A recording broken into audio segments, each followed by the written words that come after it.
Hey everyone, I'm Nodvoro, and welcome to Too Hard Didn't Play, a not so serious series where I suffer through more difficult games so you don't have to. Yes, you heard that sentence right, I've already jumped the shark and I'm changing the formula from our regular Too Long Didn't Play, but don't worry, you're still getting a not so serious recap in this episode. As with all our videos, we're adding a unique counter specific to the game we're covering, and today we're going to be looking at Cuphead.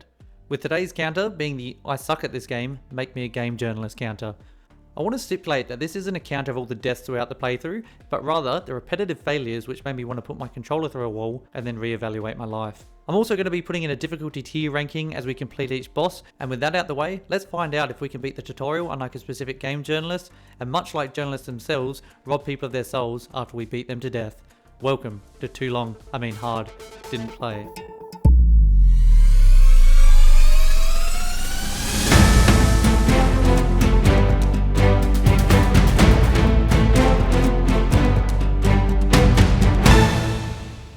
The game starts off with me getting stuck on the menu because my Xbox controller wouldn't connect to my PC, but once I sort that out, we head straight to the story. This is where we get an introduction into Cuphead's rubber hose animation style through a storybook which tells us our main characters Cuphead and Mugman lived a very similar childhood to me, living a carefree life in the woods with a sentient kettle. Also similar to my upbringing, they get lured by the bright lights of the Devil's Casino and form a gambling addiction.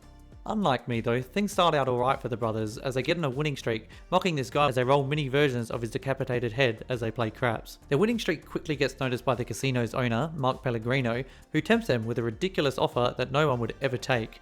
Win one more roll and they get all the casino's riches, lose and they'll lose their souls. Cuphead, who's now a fully forged gambling addict, takes him up on his offer because he's clearly never seen that episode of The Simpsons where Bart sells his soul to Milhouse and can't leave the Quickie Mart.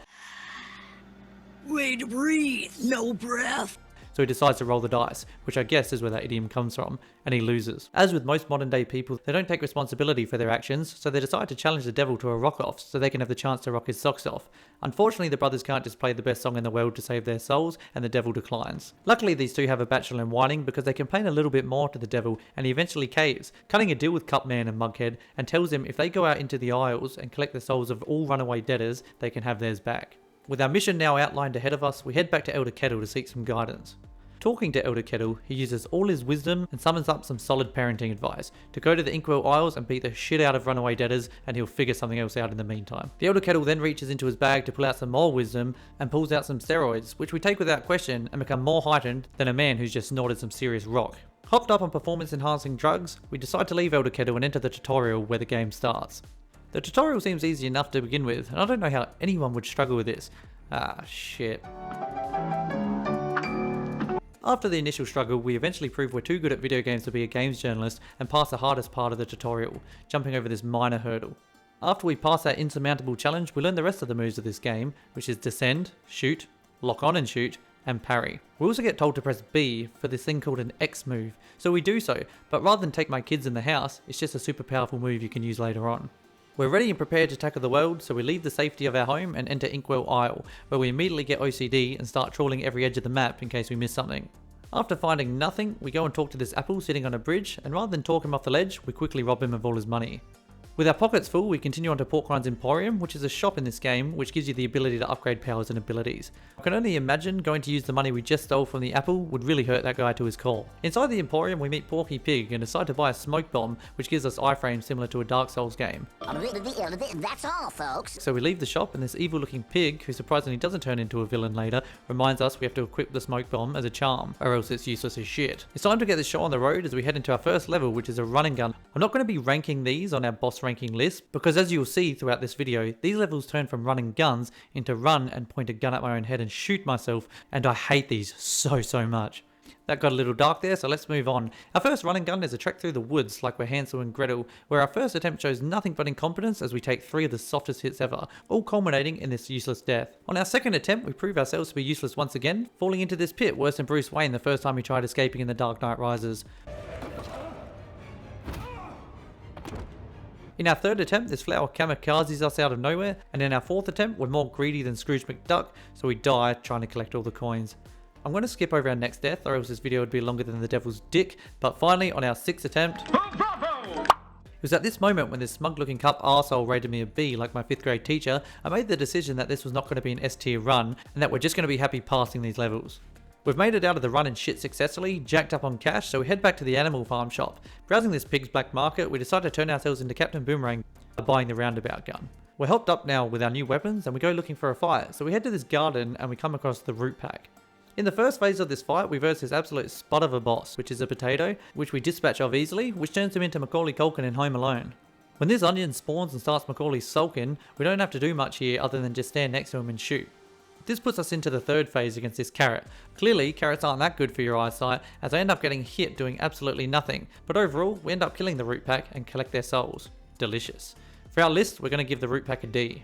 With our bellies full of vegetable soup, we go for a stroll and talk to this coin, who doesn't really do much, so we just walk away from him and towards our next fight. We come across this boat and we decide to check it out, which leads us to our second boss fight, who are these two frogs who are wearing boxing gloves.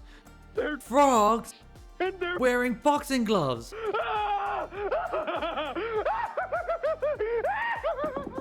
There's not too much to laugh at, as the short fat one kills us with a kung fu flurry of punches as we struggle to figure out how to change gun. Lucky for me though, my brain decided to grow a few brain cells back, and I figured out I hadn't equipped our new gun, so we load up and get ready for our next fight. We're into round 2 now, and we end up shooting away from the frogs, which does the trick with our new gun. Shooting in the complete opposite direction of the frogs, we eventually damage them enough to go into the third and final phase, where they turn into a slot machine? Whatever caused that metamorphosis was enough to throw me, because I immediately panic and get killed by the newly formed boss. Our third attempt goes a little bit better, and we get a bit luckier with the easier projectiles from the slot machine, and we're eventually able to defeat gambling once and for all with a knockout. I know I might have died twice, but these frogs kinda suck, so they're also going to go into our D tier as we collect their sweet juicy frog leg souls. Back to the world map now, and we head to our next location, which looks to me like a haunted mausoleum. Before going in though, we go and talk to this fish, who I guess is a cannibal of some sort because she's fishing, and she confirms our suspicion that indeed it is a haunted mausoleum behind us. As we head into the haunted mansion, we realise the Ghostbusters reference is too low hanging, so we let that one pass as we parry these ghosts, which eventually leads us to saving this legendary chalice. Cuphead likes what he sees, and so do we, as she gives us our first super art, which amps Cuphead up. Heading outside, we get a friendly reminder, which almost feels like a personal attack given the Ribby and Croaks fiasco, as Miss Chalice reminds us to actually equip the item. We do as she says, which spawns in the River of Styx boatman Sharon. No, not that one. But he's just there to take us to the DLC, so more on that later. We move Cuphead onwards and find this shortcut. Because we're an OCD gamer, we go back anyway and head to the trees to fight whatever a Goopy Legrand is. Turns out a Goopy Legrand is this blue blob that does nothing at all and just jumps back and forth throughout his first and second phase. I'm a little ashamed I actually got hit twice by this thing, and while I could have edited it out and made myself look good, I'm no liar. So as a pissball player of the game, we end up scraping through Goopy in his final phase and claim his soul. For the grand Goops insipid performance, we're going to rank him in the D tier. With our adrenaline pumping, we move on and decide to talk to whatever the hell this thing is. This thing we just met tells us our life goal was always to become a pilot, so he teaches us to fly a plane. We jump into this tutorial and there's nothing really much funny about this one, so we complete it and move on. Completing that challenge though leads Cuphead to build a bridge and get over it, which takes us to our first plane boss of this game, Hildeberg. In our first attempt, this pointy-nosed dog turns into a ram. Because we don't learn from our mistakes, we take the bull by the horns twice. This makes us an easy target when she transforms into Cupid, which distracts us while we get killed. Our next attempt goes a lot better than the first. In fact, it goes so well, we breeze past her transformation phase, kinda just winging it, and then we are able to outlast this final phase where she turns into a crescent moon and the Andromedans and their UFOs start attacking us. I mean, that whole phase looked dangerous, and I don't really feel like I earned the win, but as they say, c'est la vie. We have Hilda's soul and we're not turning back now, and she's also going to get a C tier because I feel like I was less comfortable beating her than the rest. Because we think we're having too much fun at the moment, and gaming shouldn't be about fun, we elect to do another run and gun. In this run, Woody Woodfucker ends up pecking us, and then we continue on this impossible onslaught where this falcon sucking tree guy hits us, which causes us to die when we attempt to get this coin. I hate this game so much as this woodpecker gets us again twice in our next attempt, and then we get rolled over like this is Falcon Donkey Kong. Coming in for our fourth run, lo and behold, we have a perfect run and are on the brink of an A+ grade when we decide we don't want that before finishing the level. A grade, A+ grade. Who gives a shit? Moving on. To calm ourselves down, we talk to this Axeman who's not a bass player, and he asks us to do his dirty work and kill some runaway debtors. Because we're already doing that, we agree to help him and go to ruin this nice garden we see. This takes us into a boss fight against Cagney Carnation, who dances like me at 3 AM in the club.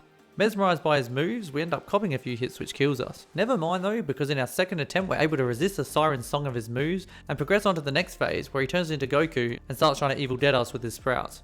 He doesn't have the power of a Deadite though, so we end up killing him, recording an A grade and putting him in the D tier as we collect his soul. That completes the first island, and with all the souls we head into this Dice's house, and in one of the most confusing encounters in this game, we talk to the devil's right hand man King Dice, while he also sings at the same time. Dice, I'm the gamest in the land. Man's multi-talented, what can I say? He finally fucks off out of our way, so we continue onwards when Elder Kettle stops us in our track. Big Ket tells us we're getting more powerful as we suck people's souls from them like a Dementor, and if we continue at this rate, we'll be able to kill King Dice and the Devil. Much like President Eden in Fallout 3, Elder Kettle randomly gives us this hint to an evil ending option and alludes that we may be able to side with the devil when the time comes. I don't ever want you associating with little girls. Why not, Mama? Because little girls are the devil. We don't take that advice and we continue our hunt to go get him. We've made it to Isle 2 now, which looks like a fun land. Before we continue on though, we check our scorecard, which looks a lot better than my year 12 results, which is also why I'm making YouTube videos at 28 years old. After that, we go talk to these 3 sad looking people who look exactly like me when I look myself in the mirror, and they tell us that they've lost their friend, which gives us a smart idea to go talk to all the other characters we'd previously spoken to, just in case we'd missed completing a quest or something. Lucky we had that smart idea, because we go and speak to everyone else, unlock absolutely nothing, and waste our time. To make the most of our backtrack journey though, we head to the shops and spend big on this gun called Lobber, which reminds me of my flaccid penis. We equip our dick in our hand and head back to Isle 2, where we first approach this teepee and fight Jimmy the Great, who is a magical genie. We get through his first phase alright, but don't figure out the puzzle in the next and fly straight into this column. In the second attempt, we end up wasting our super when we finish the first phase and fly around like a headless chook until we crash into the column and figure out how to get through it when the time comes. With that knowledge in our head, we shoot our way through his first few phases and come across the sarcophagus. Jesus, man, what the hell is that thing? We quickly dispatch of that dangly thing at the back of our mouth and then take out Slappy the ventriloquist puppet. Having absolutely no rhythm and the fear of death in our mind, we start taking pyramids in the final phase and turn Jimmy the Great into Jimmy the Great who doesn't have a soul. I bet you thought I'd say Jimmy the Not So Great. Jimmy gets a C rank as I feel I got a bit lucky at the end and I didn't really feel confident in that win. To continue our murder spree, we go find out if the Candy Woman can, as we approach this cupcake house and come up against Baroness von Bonbon. The real challenge in this fight is avoiding diabetes, as she sends out a wealth of junk food, including waffles, this lolly machine, and finally a cupcake that propels into us and sends us to our maker. With our next attempt, we start off shit as the script gets flipped and this candy corn comes out and hurts us. Watching the footage back, I don't know why I was adamant I wanted to use Lobber, but it sort of looks detrimental to this good run. We get far enough this time for the Baroness to resort to gun violence, and when that doesn't work, decapitates herself like a psycho to take us down. It doesn't work as her floating head can't catch us, and we get the kill and in turn her soul. A B- grade for us is enough for us to ramp up our tier list, as I believe the Baroness is a B tier boss. Even though we didn't die too much, there's always a lot going on the screen, and I never feel too comfortable when I battle her. We're a bit tired of soul collecting for now, so we go explore for a bit and find this pond who tells us we've got 12 up on Jesus and 3 up on a cat, as we've died 14 times, but we're still alive and ticking. Don't take this as an opportunity to go back and count my deaths from previously in this video, as I'm sure I've missed some, and I don't care to be fact checked. Moving on from that, we go to our next boss fight as we enter Derry and come across Beppy the Clown. This level takes place on a roller coaster and delivers more death than Final Destination 3. We start off alright, dodging the clown on his Dodgem car, and then we have to take care of his dog balloons, but eventually perish when the clown saddles his horse and we get cornered by the roller coaster. Turns out that wasn't even halfway through the level, so it appears we're going to be in strife here. We go again and it all goes swimmingly until this green horse shows us his shoes aren't so lucky and claims our second life. Moving on to round 3, I just want you all to watch this disaster class of a run and then we can all move on. For our 4th attempt, we're too fucked off at this point, so when we do make it to the final phase, we're overwhelmed by these bullshit penguins who pitch baseballs at us like the MVP Yamamoto and kill us quickly. Your arm is mint. You almost had me. By 5th attempt, we're pretty comfortable with all these previous phases, which is good, because by the time we get to the Yamamotos, we have enough lives to tank them. You're gonna die, clown! And claim Pennywise's soul. That slog is going to give Beppy the honour of our first A tier difficulty boss. After getting frustrated, we come across this running gun, which we really can't be bothered with right now, so we move past it and talk to this juggler. His whole shtick is to tell us how bad of a juggler is, so we move past him to find another shortcut. Much like the first one, once we make it to the end, we head straight back and come to our first boss, which will add a number to our I suck at this game, make me a game journalist counter. And you're about to find out why. The first attempt actually goes pretty well, as we get past his fireball spitting first phase and maintain our composure in the second against these jumping flame things, but Atlanta Falcons. fuck me, when he turns into King Ghidorah, he dispatches of us quickly. Because we got so far, we're not too scared of our second attempt, which is foolish because we fall in the phase 2 flames, which causes us to panic as we head into the third phase, and once again, 3-head dickhead kills us. We got a bit closer that time, so hopefully our third time's a charm. However, we've somehow gotten worse at this point as our super backfires on us and we fall to a death like the idiot we are. It's all good though because we've mastered it now, and in the 4th run we get through the first phase with ease. However, I'm a Atlanta Falcons. idiot, and I obviously decide to turn my brain off because as we get to the 2nd phase, we get scorched from below twice by the flames, then shoot this Atlanta Falcons. fucking fireball which kills us again. Switch the Atlanta Falcons. on. Surely our 5th time is going to go better as we've figured it out. You son of a lizard bitch. Oh yeah, just right the 6th turn off. Well done, Nod, you. Atlanta Falcons. Round 7, I show myself why I'm a failure as a person, as the 3rd phase takes all 3 of our lives without us even goddamn fighting back. Round 8's a piece of shit I don't even want to talk about. 9, I swear my control input broke, causing me to take the first hit, and I know I sound like I'm making excuses, but I'm not. And then our 10th attempt is the reason that no one wants to hang out with me, as I cop a hit and do our first rage retry of the game. Round 11, I recall throwing my controller after getting hit and dying, and round 12 is another sore loser restart attempt. Atlanta Falcons. Me! I'm pretty sure I must have lost some of the recording as I counted 16 deaths in my notes, but I only found 13 when I was editing. But Jesus Christ, 13 is enough. On whatever shit run this was, I don't care at this point. That took that many attempts, I can only pull off a B grade. And god damn it, I hate that boss. Grim Matchstick can get an S grade, I don't give a fuck. Atlanta Falcons. Donkey can fuck Atlanta Falcons. off. Go take your dragon, donkey babies. God have mercy on my soul. To forget about the trauma we just endured, we go over this magical bridge and talk to Thomas Edison, who at this stage we really just don't care about, so we walk off to Mausoleum 2 and kill some more ghosts. There's not really much to say here, so we free Miss Chalice again, and she gives us another super, which we see is invincibility. Invincibility. Once again, things that could have been brought to my attention yesterday! That Atlanta Falcons. King Dragon Man. Calm down, calm down. Because I'm clearly a masochist, we decide to do this run and gun, and you know what? As I'm talking, just look in the background.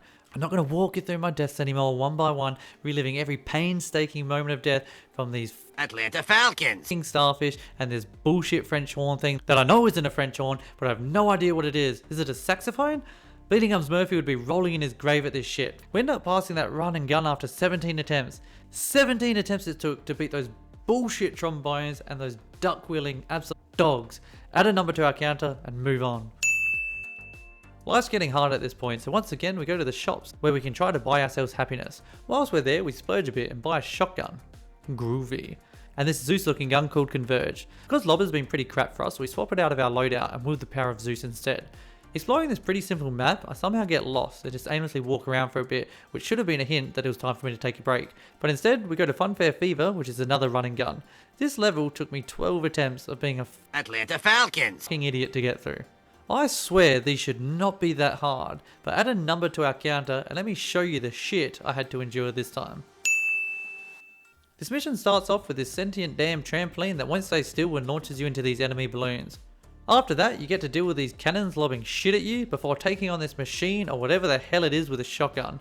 Once you take him down, you get to scale this snack roller coaster sign thing, or you get condiments squirted at you by the Atlanta Falcons. fucking condiment king who's off screen while dodging this jumping up and down testicle.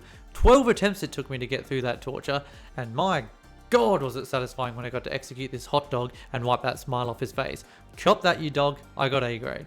At least beating that running gun lets us talk to this person dressed up in pink face, which I don't think is racially insensitive to any cultures, and she bribes us so we don't cancel it. Keeping her secret safe, we move on to our next fight. At this point, we're starting to feel like Leonardo DiCaprio as it's just one battle after another. This time we come up against Wally Warbles. Warbles? Warbles? Our first fight against Wally goes pretty well as we get past his bullet hell first phase where he turtles in his birdhouse, but unfortunately once he converts into the Great Gazoo, we get hit and get killed. Round 2 goes even better, killing the little bird man, but unfortunately this bird doctor tells us to take our medicine like we're Danny from The Shining and we get killed, which isn't like Danny from The Shining, but is like him from Dr. Sleep, the movie, not the book. Unfortunately we start going backwards in round 3, as we get hit thrice by Wally's bullet hell. The Great Gazoo gets us again in round 4. In round 5, a hungry parry causes our demise, and just right off round 6 now, against this angry bird as his bullet hell makes us kamikaze him. Round 7 is where I feel this boss becomes insurmountable as I don't even know how to hit this injured bird, so I just sort of sacrifice myself to him. After a few more mistimed deaths, it's taken us 11 tries to get here, but we finally take down the plucked chicken and the doctor's trying to save his life. At this stage you might ask yourself where's Wally's soul, and that's now with us as we claim it for good. I also realise that joke doesn't work, as Americans call Where's Wally Waldo, which I never really got, but oh well, I kept it in. Wally gets an A tier ranking, and with another win on the board, we head back to our good friend Mr. Porkrind and line his pockets with more gold as we buy an extra health bar. I'll let you in on a spoiler now, we never use this and then we regret our decision as we see a gun called Crackshot which we want, but we don't have enough money to buy it. Disappointed with our spending habits, we leave the shop and head to aisle 3, where the Dice Man does his talking singing thing again, and he mocks us and Tasmanian devils his way through the floor as we attempt to progress to see where he went. He's with the devil now as they're counting fat stacks and super packs, and the devil smokes a cigar, which surprises me because all devils know cigars are evil, you won't miss them, we'll find ways to simulate that smell. And if you didn't get that reference, go watch Futurama as we continue on to aisle 3. Hopefully we don't struggle with this aisle as much as 2, as we head to Trump Tower to take on Rumour Honeybottoms. This boss has the most annoying noise in any of the Too Long Didn't Play games I've heard so far, and yes, that includes Mary Jane from our Spider-Man Too Long Didn't Play, and our scream from the Jason tier list audio bite that I use. Just listen to this shit. Listen to it again. Oh, you think that's bad? Try listening to this Atlanta Falcons. fucking sound 32 times in a row. Rumour Honeybottoms adds another number to our counter, and now let's find out why as we turn into Nicolas Cage in The Wicker Man. What is that? What is it? Oh, no, not the beast! Not the beast! Ah! Her first phase, she has this slave of a man who drops bombs on us, and you have to dodge these bullet triangles all while the floor continuously moves up. She then turns into the Sorcerer Supreme in the second phase and can throw all sorts of different shaped shit sorceries at you.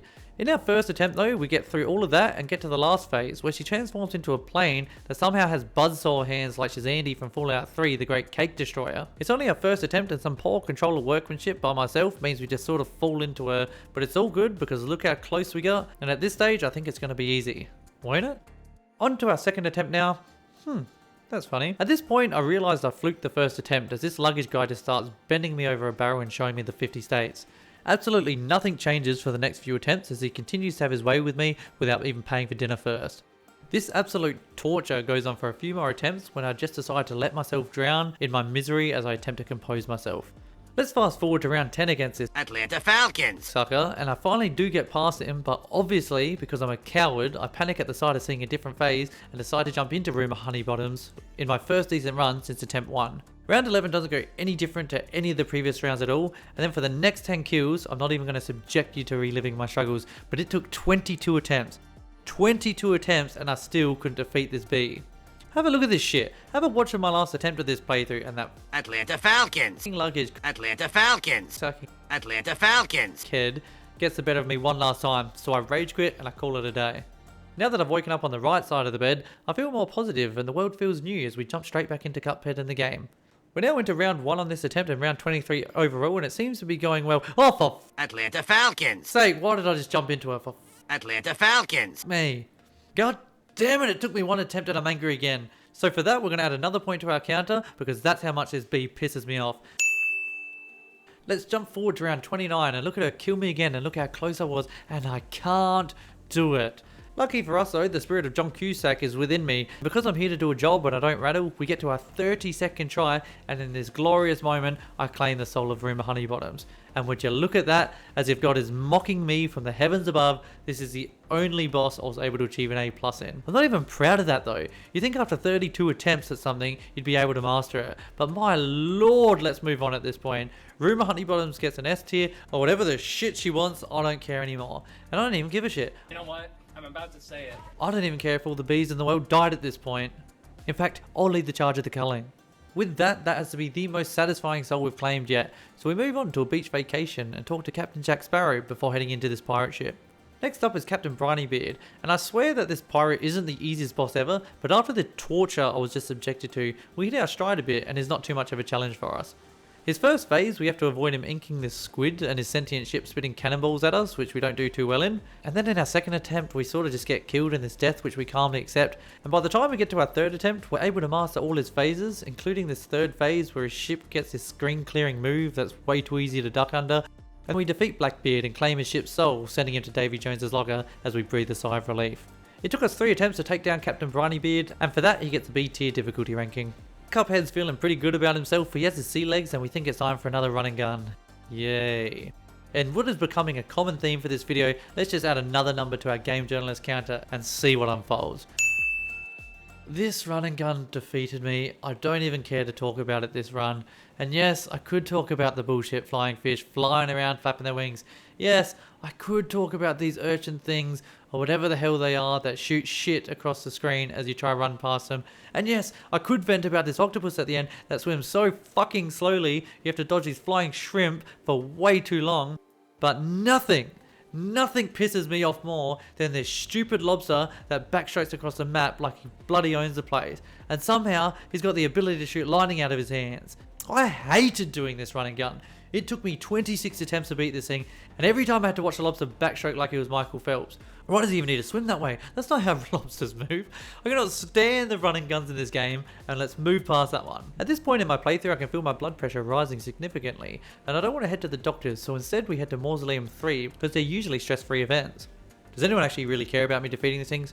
I didn't think so, so I'll give you the too long didn't play version of it. I actually let a ghost get to the chalice this time on the first try, and then on my second attempt in my success run, I felt like this other ghost had a bit of pity for me as he blatantly goes through the chalice and I don't lose for some reason. With that, we end up saving Miss Chalice for a third time, and she grants us our third super art called Giant Ghost, which I guess sounds pretty cool. At this point, I'm just procrastinating fighting any more bosses, so we go for another shop now that we've got the coin from that lobster's running gun. And to make things right from our last shopping spree, we end up buying Crack Shot, and we fuel our caffeine addiction with a nice coffee. Leaving the shop, we go talk to this hand or fork or trident, I guess, who seems a bit snobby. Based on what he's saying, it sounds like he's alluding to us getting A-grade rankings for everything in this game. I couldn't think of anything worse to do that, so we leave him to his own devices. Next up, we head to this nice looking house and see our next boss is named Werner Werman. Before entering though, we want to see if the crack shot is what it's cracked up to be, so we equip it and break and enter into his house. Werner is this filthy looking rat who tries to use a bunch of bombs and rubbish to take us down. I say he tries, although he kind of succeeds as we die the first time through. Even though we died though, I feel like the crack shot is somewhat overpowered against him, as is using the smoke bomb, as it sort of nullifies all his charge attacks in the first phase. Our second attempt proves our suspicions correct, as we easily shoot through the rat's first phase and his second phase where he adds a flamethrower to his arsenal. With this though, we find in his third phase when Tom from Tom and Jerry comes out, we get destroyed by the ghost of Ratmas Past. Our third attempt unfortunately turns into another one of those weird suicide runs in his second phase, and then in our fourth we come up against Tom again, but we get ghosted one more time. This happens a few more times until our seventh attempt when we think it'll be a good idea to test out our new super against Tomcat. Using this move is actually incredibly distracting, especially when you have no idea what's going to happen, but we somehow get the job done and collect Werner's soul, who turns out he was controlling the cat. With this soul acquired, I know it took me a few attempts, but I feel like the crack shot and smoke dash sort of took away any sort of difficulty of this level, so for that, Werner gets a B ranking. Speaking of B, A brawl is surely brewing. and no, not that B. Instead of beelining it to the next boss, we end up speaking to Maturin the Turtle, who hints at us about a pacifist run for the running guns. Those things cause me way too much pain and torture, so I don't even want to entertain the idea of that, so we head to our next boss, Calamaria.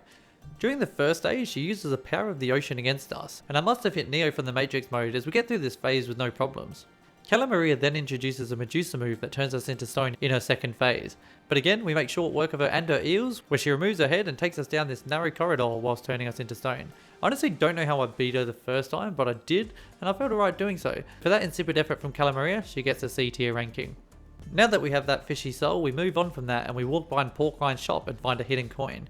This briefly makes me freeze in place, as I contemplate how many hidden coins I've left behind, but because I have a too long didn't play to make, we push aside our OCD nature and move onwards. Heading towards our local theatre, we look around for Hugh Jackman, but instead find this jukebox, who we have a quick chat with.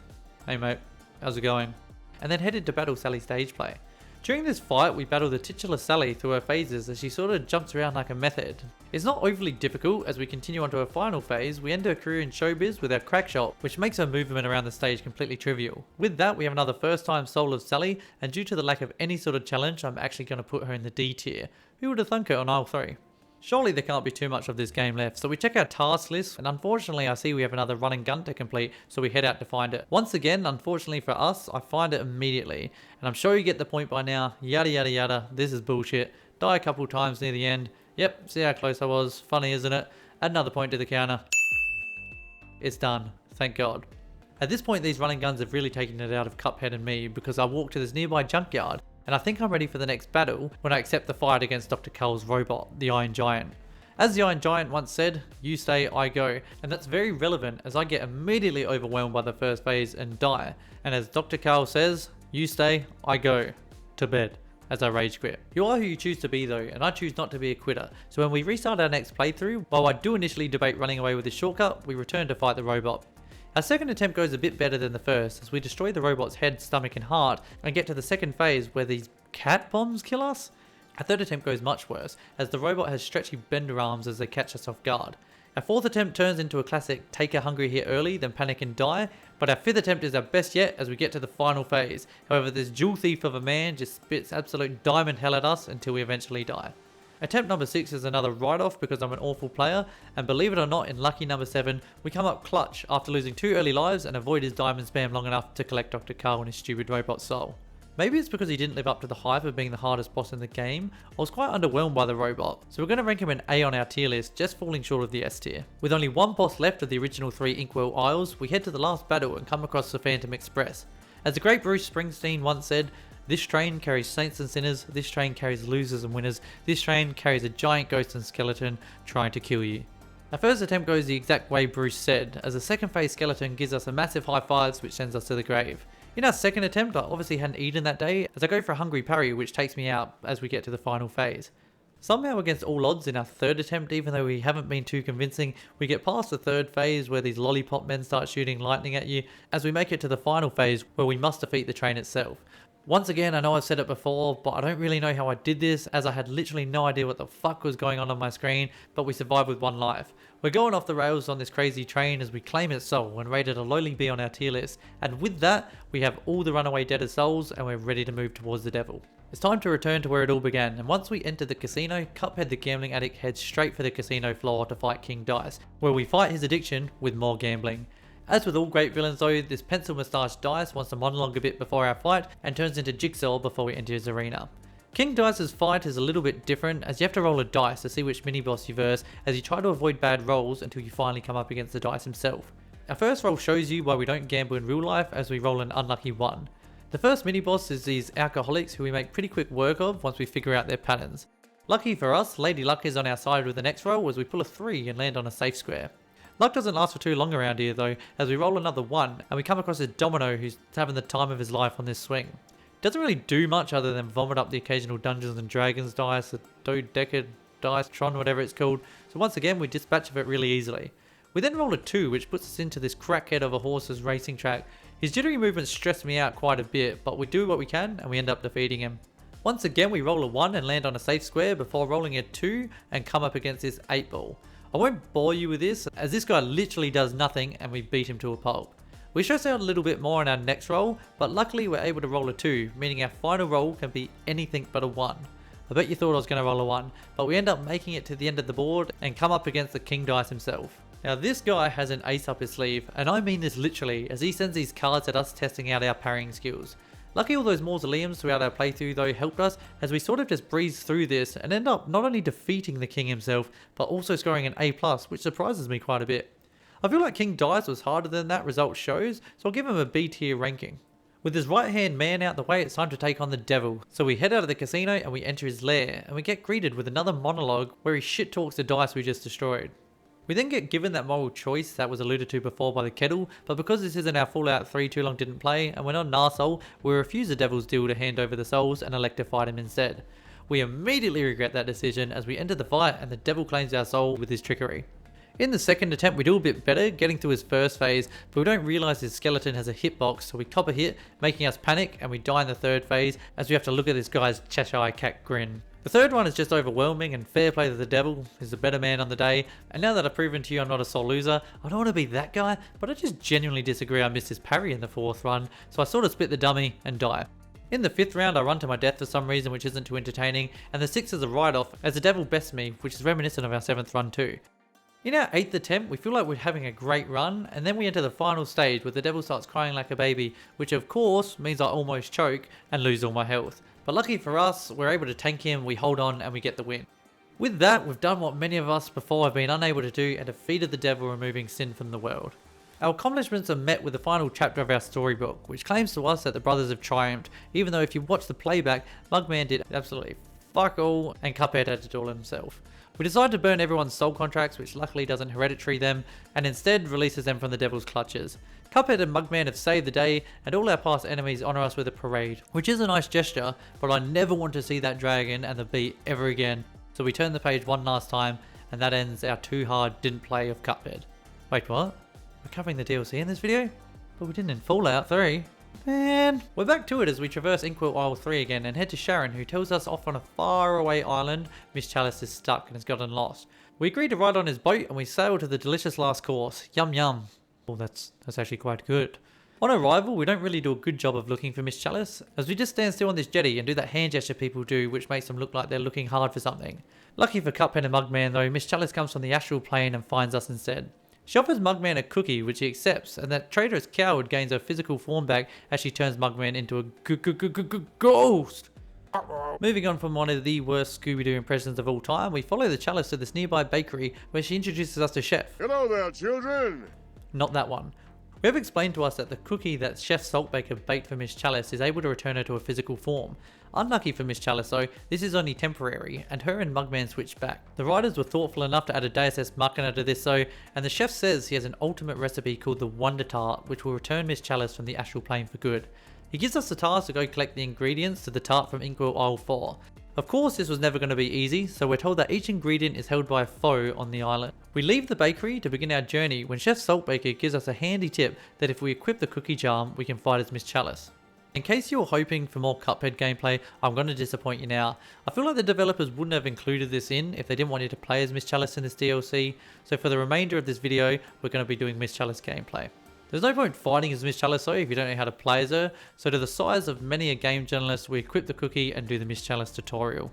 It's here we find out that she plays differently to Cuphead, as she has 4 lives, has a double jump, and her parry is activated with her dash. You can also dodge roll with Miss Chalice, and in true video game journalism form, I sort of didn't realise I had to do this, which is just poor form by me, so let's add another number to the counter, as I struggle to get past this part in the level.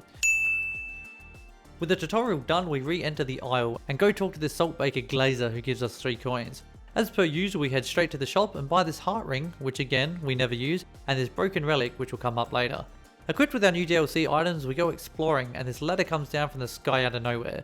Against all survival instincts, we elect to climb up it and enter the King's Leap, which is a chessboard themed challenge run which centers around parries.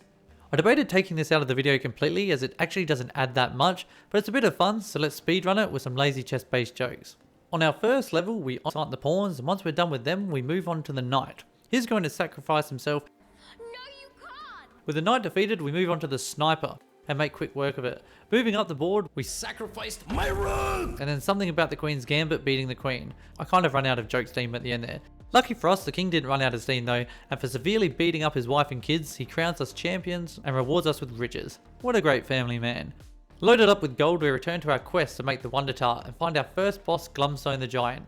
In the first phase, we actually do a good job getting used to Miss Chalice, and we get through it without getting gnomed or hit by these clouds flying at us. We somehow dodge our way through these jokers playing catch, however it becomes too much when we get swallowed by the giant and succumb to his stomach acid. Fortunately for us though, that's enough to kick us into gear as we breeze through all 3 phases, and with the help of Miss Chalice's 4th life, we score an A+.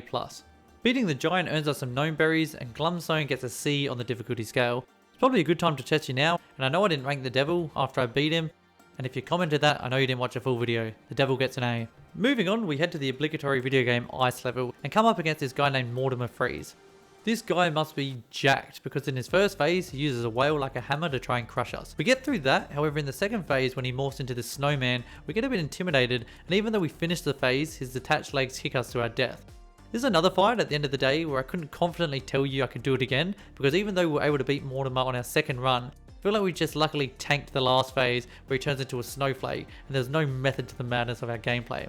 The scorecard doesn't lie though, and we take Mortimer's icy sugar cubes from him and gift him back a B on our tier list ranking. Next on our list, we explore the Isle and come across this graveyard with a ghost nearby. I'm not even going to pretend I figured out this puzzle myself, and I actually remembered how to solve it from years ago when this first released.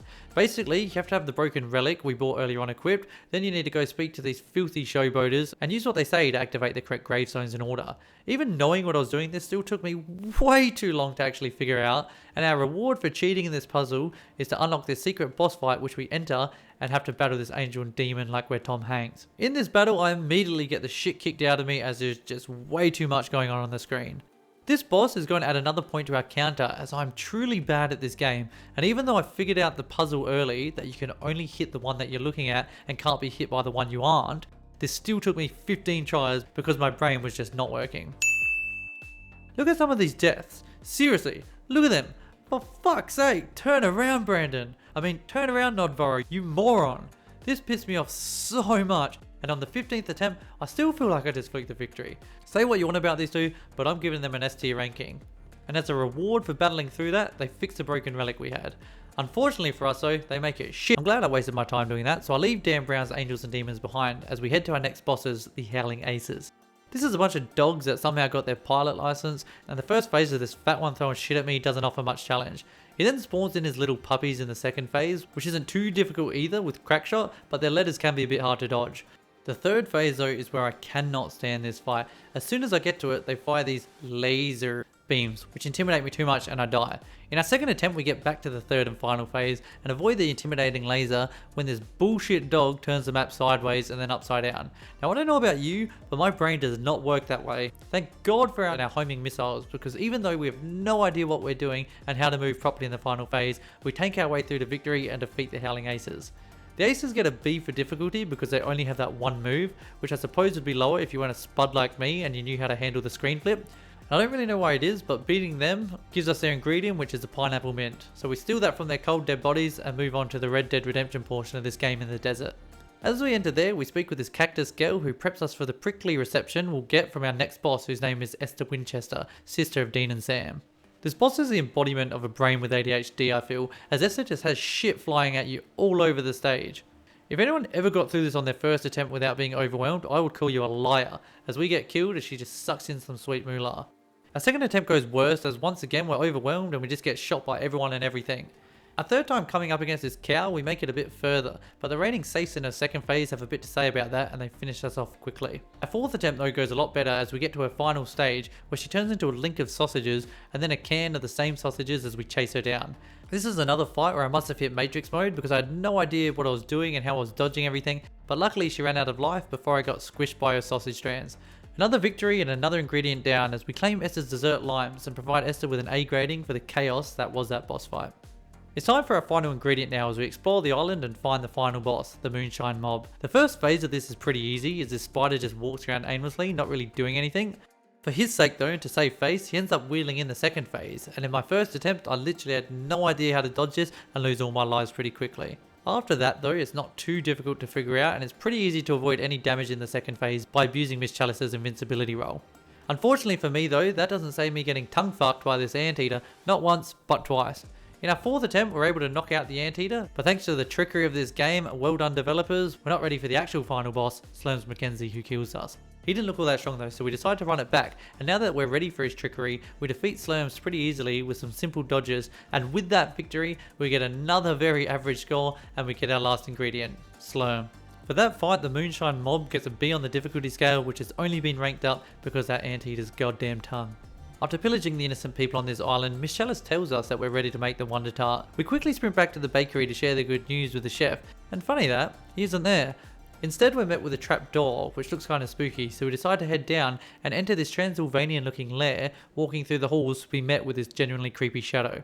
In a surprise to no one, it turns out Chef Saltbaker has turned full psycho, and yes I mean Norman Bates, as he reveals to us the secret ingredient to the Wonder Tart, a living soul. I don't really know when he did it, but it's revealed that he's stolen Cuphead, and the only way to save him is to beat the chef in a fight. We enter our final boss arena and the fight is on. This master chef throws the kitchen sink at us in the first phase as he uses all the ingredients we collected against us. In case that wasn't bad enough, in the second phase he adds a bit of pepper to his Saltbaker and they end up doing the job for him as they kill us. I cannot begin to tell you how frustrating this fight was for me. I always felt like I couldn't get through the first phase without losing a bit of health, and then I would just panic in the second phase and it got really annoying.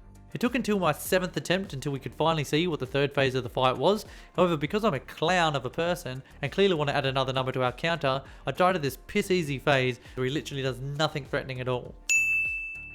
After a couple more attempts and on our 10th run, we finally hit the 4th phase, which if you watched this whole video, you know my anus was squeezing in the chair as I went down to 1 health late trying to parry this elusive heart. Lucky for me though, I didn't choke and I was able to hold on and were able to defeat Chef Saltbaker in a battle which I believe is worthy of being the finale. And for that, I award the great Chef Saltbaker an A tier difficulty rating. Once the chef is defeated, we get split into our final cutscene where we save Cuphead, which unfortunately means Miss Chalice returns to the astral plane.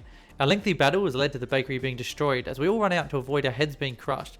Even though he doesn't deserve it, Chef Saltbaker escapes with us too, and whilst it looks like Cuphead wants to kill him, Miss Chalice calms him down and alludes to a potential sequel, which will most likely never come. After that, they all agree it's the best course of action to live happily ever after. Except for Chef Saltbaker. We see him in the epilogue get found guilty of the crimes he's committed and hanged to death. A happy ending indeed. Thank you all so much for watching our first episode of Too Hard Didn't Play. Hope you all enjoyed it because I sure didn't. Make sure to subscribe to the channel as we return to our Too Long Didn't Play format next time as we look to cover more story-based games, maybe Resident Evil, but I can't confirm or deny that. Also, keep an eye out for our fortnightly bonus videos where I create tier lists based on games we've covered, with the next one ranking Cuphead bosses on how likely they are to beat me in a fight. While I go size up my opponents, make sure to check out other Too Long Didn't Play recaps on the channel. And until next time, I've been Nodvori, this has been Too Long or Hard Didn't Play, and you've been great.